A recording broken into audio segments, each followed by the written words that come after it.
आज हम बनाएंगे हलवाई स्टाइल गरम गरम पकोड़ा। तो चलिए बनाना शुरू करते हैं। ब्रेड पकोड़ा बनाने के लिए यहाँ पर मैं ले रही हूँ बेसन।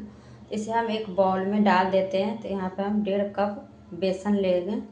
इसे भी हम बाउल में डाल देते हैं। तो टोटल यहाँ पे 1.5 कप बेसन लिए हैं। अब बेसन में हम डालेंगे स्वाद के अनुसार नमक, 1/4 चम्मच हल्दी पाउडर, आधा छोटा चम्मच अजवाइन। अब यहाँ पे हम सारी चीज़ों को अच्छे से मिक्स कर लेते हैं। तो अच्छे से हम सारी चीज़ों को बेसन में मिक्स कर दिए। अब यहाँ पे हम क्या करेंगे, थोड़ा थोड़ा पानी डालकर इसे घोल बना लेंगे। एक बार पूरा पानी नहीं डालेंगे, जितना पानी लगे उतना ही पानी हम बेसन में डालेंगे। तो यहाँ पे बेसन में थोड़ा थोड़ा पानी डालकर इस तरीके से घोल बनाकर तैयार कर लें। तो आप देख सकते हैं ना ज़्यादा पतला ना ज़्यादा गाढ़ा घोल है। अब इसे हम 2 मिनट तक और इस तरीके से फेंटेंगे। तो यहाँ पे बेसन को हम लगातार इस तरीके से चलाते हुए बेसन को फेंट लिए हैं। तो आप देख सकते हैं कुछ इस तरीके से बेसन हो गया है घोल। अब इसे हम ढककर 10 मिनट के लिए अभी साइड में रखते हैं, जब तक ये बेसन अच्छे तरीके से फूल जाएंगे। जब तक हमारे बेसन का घोल फूल रहे हैं तब तक हम ब्रेड में भरने के लिए स्टफिंग बनाकर तैयार कर लेते हैं। तो यहाँ पर हम 4 आलू लिए हैं मीडियम साइज का उबले हुए। इसे हम मैश करके लिए। तो इसे हम भून लेते हैं। पहले चूल्हे पे चढ़ाएंगे पैन। तो पैन को हम गर्म होने देते हैं। यहाँ पे पैन गर्म हो गया। अब इसी में हम डालेंगे 2 चम्मच तेल। तो यहाँ पे तेल गर्म हो गया। अब इसी में हम डालेंगे 2 चम्मच कच्चा मूंगफली दाना। अब इस पहले हम इसे रोस्ट कर लेते हैं 2 से 3 मिनट तक। यहाँ पे मूंगफली दाना अच्छे से भून गया। अब इसे हम निकाल लेते हैं। अब बचा हुआ तेल में डालेंगे आधा छोटा चम्मच जीरा। तो यहाँ पे जीरा अच्छे से चटक गया। अब इसी में हम डालेंगे बारीक कटा हुआ 1 हरी मिर्च। मिर्ची को हम एक बार चला लेंगे। अब यहीं पे हम डालेंगे ½ चम्मच ग्रेट किया हुआ अदरक। इसे भी हम 1 मिनट तक भून लेते हैं, जब तक इसका कच्चापन निकल जाए तब तक हम इसे भून लेंगे।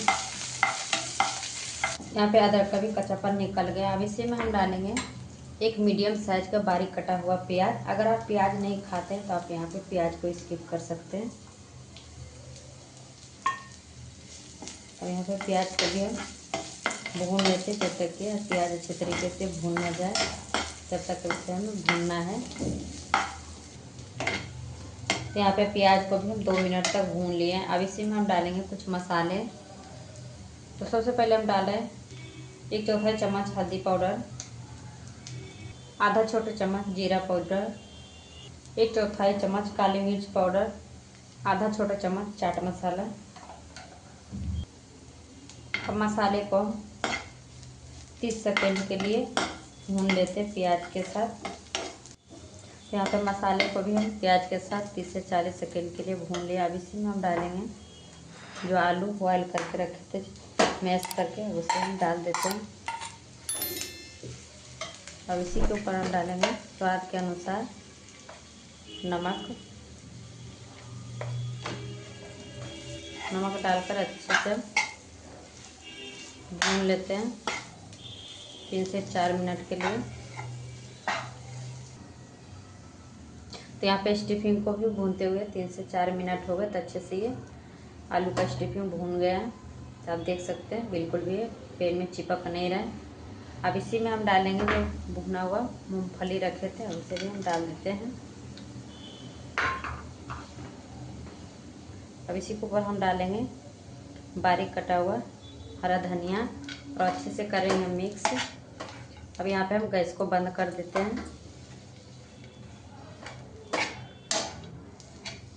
यहाँ पे हरा धनिया को अच्छे से मिक्स कर दें। अब इसे हम एक प्लेट में निकाल लेते हैं।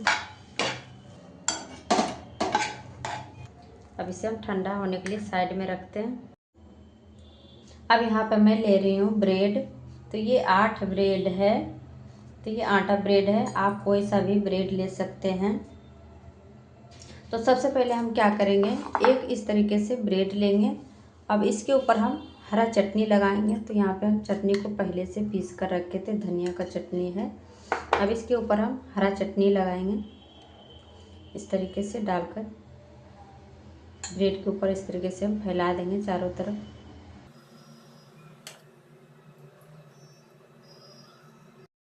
इस तरीके से तो आप देख सकते हैं, इस तरीके से फैला दिए हैं। अब इसके ऊपर इस तरीके से हम दूसरा ब्रेड लेंगे, इसके ऊपर भी हम इसी तरीके से चटनी को डालकर फैलाएंगे।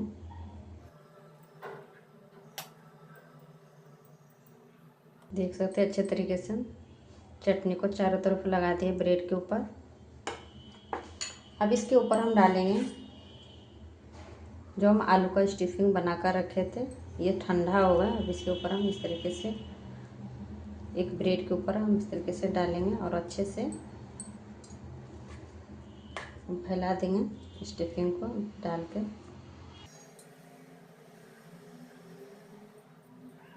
यहाँ पर हम अच्छे से इस तरीके से स्टफिंग लगा दिए हैं। अब इसके ऊपर हम डालेंगे ये दूसरा जो ब्रेड रखे थे चटनी लगाकर। अब इसके ऊपर हम इस तरीके से डालेंगे,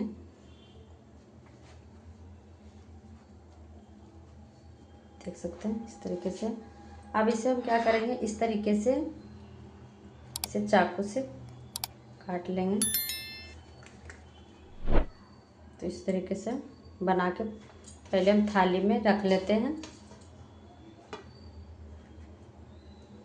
ये दूसरा भी बनके तैयार हो गया। तो इसी तरीके से हम सारे ब्रेड को बनाकर रख लेते हैं। तो यहाँ पे सारे ब्रेड को हम इस तरीके से बनाकर रख लिए हैं। ये आसानी होता है इसे फ्राई करने में। अब इसे हम साइड में भी रखते हैं। तो यहाँ पे बेसन को रखे हुए 10 से 15 मिनट हो गए। तो आप देख सकते हैं बेसन अच्छे तरीके से ये फूल गए हैं। अब इसे हम 1 मिनट तक और अच्छे तरीके से इस तरीके से चलाते हुए फेंट लेते हैं। यहाँ पे बेसन को हम 1 मिनट तक चलाते हुए इसे फेंट लिए हैं। तो आप देख सकते हैं बेसन कुछ इस तरीके से घोल बन के तैयार हुआ है। तो आप देख सकते हैं गिराने पर देख सकते हैं इस तरीके से गिर रहा है। तो हमें इतना ही गाढ़ा चाहिए बेसन का घोल। अब यहाँ पे हम क्या करेंगे, यहाँ पे हम इस तरीके से एक ब्रेड का इस तरीके जो रखे थे बना के इसे हम लेंगे इस तरीके से और इसे हम तेल में डालेंगे। तो तेल हम पहले से गर्म होने के लिए रख दिए थे। तो यहाँ पे तेल अच्छे से ये गर्म हो गया। हम पहले से तेल गर्म होने के लिए रख दिए थे चूल्हे पे। अब यहाँ पे हम क्या करेंगे, इस तरीके से बेसन में ब्रेड को डिप करेंगे और इसे हम इस तरीके से कढ़ाई में डालेंगे। तो एक बार में हम 2 ब्रेड पकौड़ा तलेंगे। तो इस तरीके से हम वापस से एक ब्रेड लिए हैं और इसी तरीके से डिप करेंगे बेसन का घोल में और इस तरीके से हम डालेंगे। अब इसे हम 1 मिनट तक एक साइड पकने देते हैं। उसके बाद हम इसे पलटेंगे। एक साइड पकते हुए 2 मिनट हो गए। अब इसे हम पलट लेंगे। तो आप देख सकते हैं कितना अच्छा ये गोल्डन कलर आ गया है। तो दोनों तरफ हम इसी तरीके से अलटते पलटते पका लेंगे। तो दोनों तरफ से अलटते पलटते हम इस तरीके से दोनों तरफ से गोल्डन कलर आ गया है। तो आप देख सकते हैं अच्छे से पक गया। अब इसे हम निकाल लेते हैं। इसे पकाने में मात्र 5 मिनट में पक के तैयार हो जाता है। अब इसे हम एक प्लेट में निकाल लेते हैं। तो इसी तरीके से हम सारे पकौड़े बनाकर तैयार कर लेते हैं। तो यहाँ पे सारे ब्रेड पकौड़ा तलकर निकाल लिए हैं। अब इसे हम सर्व करते हैं। तो लीजिए बनके तैयार हो गया ब्रेड पकौड़ा। आप इसे किसी भी चटनी के साथ सर्व कर सकते हैं। आप चाहे तो इसे हरी चटनी के साथ खा सकते हैं। तो यहाँ पे हम टमाटो केचप लिए हैं। अब इसके ऊपर हम रखेंगे 2 फ्राई किए हुए हरी मिर्च। तो आपको हम काट के दिखाते हैं। तो आप देख सकते हैं ऊपर से कितना ये क्रिस्पी बनके तैयार हुआ है, अंदर से एकदम सॉफ्ट। तो आप देख सकते हैं इसका स्टफिंग भी कितना अच्छा ये बना है। खाने में बहुत ही टेस्टी लगता है। तो फ्रेंड अगर हमारे वीडियो पसंद आए तो लाइक शेयर सब्सक्राइब जरूर कीजिएगा। Thank you.